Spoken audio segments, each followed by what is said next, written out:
1999 के कारगिल युद्ध में भारत की ऐतिहासिक विजय सुनिश्चित करने वाले वीर सैनिकों के अदम्य साहस और बलिदान को नमन करते हुए आज जनपद बाराबंकी में एक भव्य जिला संगोष्ठी का आयोजन किया गया। इस अवसर पर भाजपा प्रदेश अध्यक्ष भूपेंद्र सिंह चौधरी मुख्य अतिथि के रूप में सम्मिलित हुए। भूपेंद्र चौधरी ने संगोष्ठी में उपस्थित प्रबुद्धजनों को संबोधित किया और मातृभूमि की रक्षा में अपना सर्वस्व अर्पण करने वाले भारतीय सेना के वीर सैनिकों को सम्मानित किया। उन्होंने कारगिल युद्ध के नायकों के दृढ़ निश्चय और वीरता को याद किया, जिसकी बदौलत भारत ने विजय पताका फहराई थी।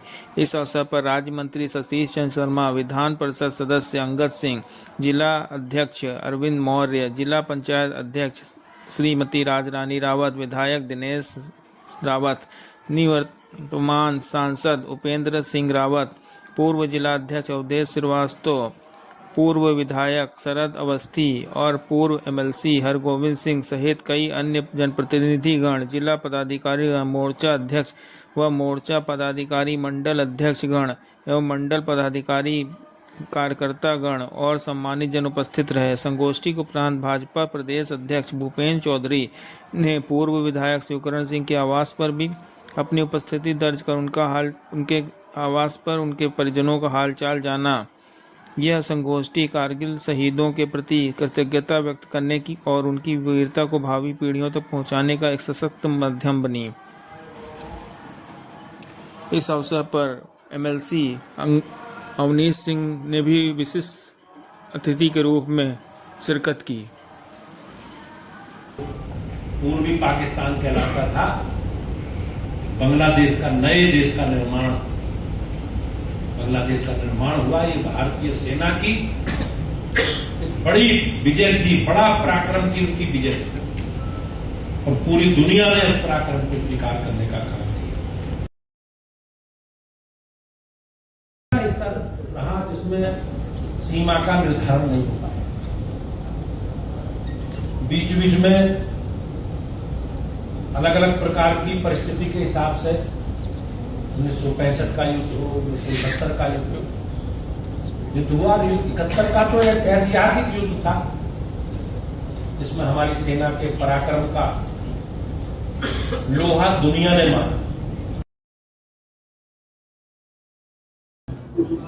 निश्चित रूप से समाजवादी पार्टी का जो एजेंडा है, उनके एजेंडे में तुष्टीकरण और मुस्लिम समाज का तुष्टीकरण एक प्राथमिकता में रहा है। और निश्चित रूप से ये जो आरक्षण का ढंढोरा पीट रहे हैं, इसके पीछे इनकी जो उनकी मंशा है वो मुस्लिम समाज को आरक्षण देने की, लेकिन हमारे संविधान में धार्मिक आधार पर आरक्षण देने की बात नहीं। तो निश्चित रूप से समाजवादी पार्टी का एजेंडा कभी प्रदेश की जनता सफल नहीं होगी। सपा मुस्लिम मुतैसी नहीं। कारगिल दिवस है, सीएम योगी ने आज अग्निवीरों को बड़ी सौगात दी है। उत्तर प्रदेश पुलिस में 20% आरक्षण देने की बात कही, विपक्ष का मुंह बंद कर दिया। प्रतिक्रिया आपकी? निश्चित रूप से आज हम सबके लिए बड़ा गौरव वाला दिन है कि आज ही के दिन हमारे वीर सैनिकों ने अपना सर्वोच्च बलिदान करके जिस प्रकार से कारगिल में विजय प्राप्त की, वो हम सब के लिए, देशवासियों के लिए गौरव वाला क्षण है। भारतीय जनता पार्टी आज सभी जिलों में हम लोगों ने कारगिल विजय दिवस के रूप में उन वीर शहीदों को नमन करने का, उन्हें सम्मान करने का निर्णय लिया है और सभी जिलों में हम लोगों ने एक कार्यक्रम किए। अग्निवीरों के विषय में लोगों ने भ्रम फैलाने का काम किया, लेकिन सरकार ने अग्निवीरों के बेहतर भविष्य की चिंता सभी सरकारों ने की है और माननीय मुख्यमंत्री जी ने निर्णय लिया है पुलिस में 20% भर्ती का उनके आरक्षण के लिए। वो निश्चित रूप से ऐतिहासिक है और जो विपक्ष ने नेगेटिव एजेंडा चलाने का काम किया उसका मुंहतोड़ जवाब है। आज एक पीडीए अमेठी में पीडीए का एक उन्होंने पीडीए पाठशाला सपा ने शुरू किया है। वो कह रहे हैं जहाँ जहाँ भाजपा जो है स्कूल्स बंद करेगी वहाँ पे हम पीडीए का मतलब आप जानते हैं, परिवार डेवलपमेंट अथॉरिटी। समाजवादी पार्टी के चरित्र को सब लोग जानते हैं, उनकी पार्टी का जो पूरा इतिहास है उसे भी सब जानते हैं। किस प्रकार से उनकी पार्टी की सरकारों के समय उनके परिवार का, उनकी जाति का, उनके घर का दबदबा रहता है, ये सारे लोग इससे कोई अनछुपा तत्व नहीं है।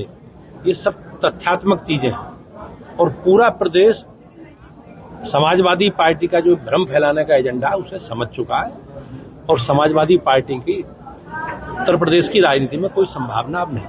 कथावाचक अनिरुद्धाचार्य का एक वीडियो बड़ा सोशल मीडिया पर वायरल हो रहा है और कहा जा रहा है कि महिलाओं के प्रति उन्होंने एक टिप्पणी की जिससे लोगों में आक्रोश है। अब कांग्रेस कह रही है कि बीजेपी और आरएसएस के लोग ऐसे लोगों को रक्षा करते हैं, उनके समर्थन में खड़े हो जाते हैं।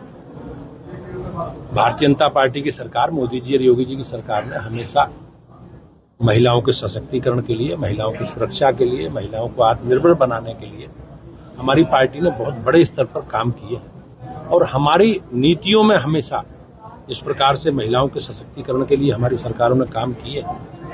और आज अगर आप देखेंगे तो कहीं ना कहीं बदलता हुआ उत्तर प्रदेश और बदलता हुआ भारत सबके सामने इस प्रकार के बयानबाजी करने वाले लोग हम लोग उनकी निंदा करते हैं और निश्चित रूप से जो भी एजेंसियां हैं उनमें जांच करके इसके खिलाफ कार्रवाई करनी चाहिए। शिवपाल जी कह रहे हैं कि बीजेपी जो है संविधान खत्म करना चाह रही है और आरक्षण का उल्लंघन कर रही है, कैसे देखते हैं?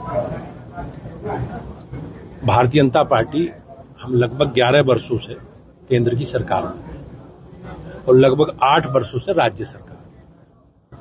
आज संविधान खत्म करने वाले, संविधान को सबसे ज्यादा कलंकित करने वाले, संविधान की प्रस्तावना में परिवर्तन करने वाले लोग ही संविधान को खतरे में डालने का एजेंडा चला रहे हैं। वो ये जवाब कांग्रेस को देना चाहिए कि इमरजेंसी के समय उन्होंने किस प्रकार से संविधान को समाप्त करने का, नष्ट करने का काम किया था। ये कांग्रेस इसका जवाब दे।